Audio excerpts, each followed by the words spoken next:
Taman Kuku Pancanaka Nagaraja Sirna saka Pandulu minangka tandha yekti Sang Bima wis bangkit ngukut hardaning jiwa ngancik alam malakut bebasan mati sakjroning urip.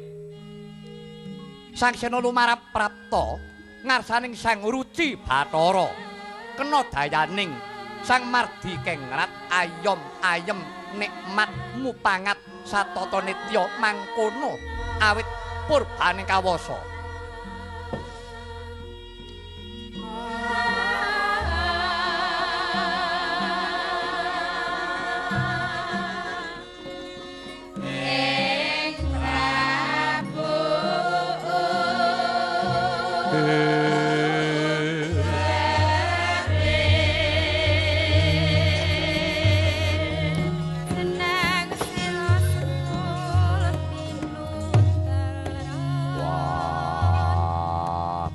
Samudrana bocah bajang mimba warna kowe sapa? Ingsun Dewa Ruci. Bratasena sira manjing Samudrana wigati apa? Wah, ngupaya tirta pawitra.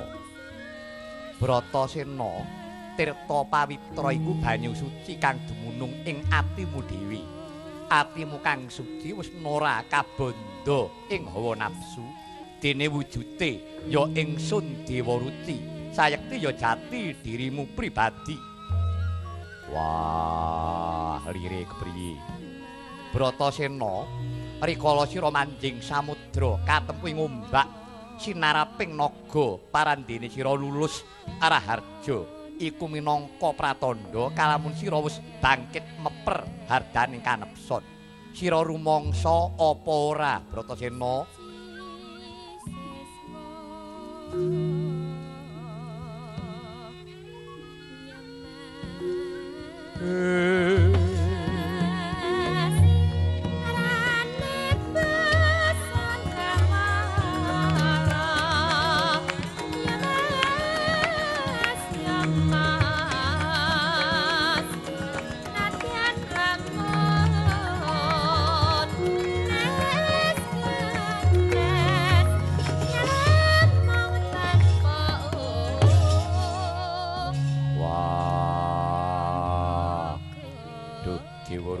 jiwaning sun babar pisan mugi kababarna pundhita margining kasampurnan sarta kabagyaning agesang menika.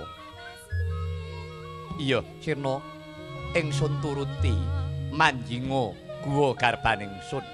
Yen sira madhep mantep, muga-muga Gusti angijabahi. Sang Bi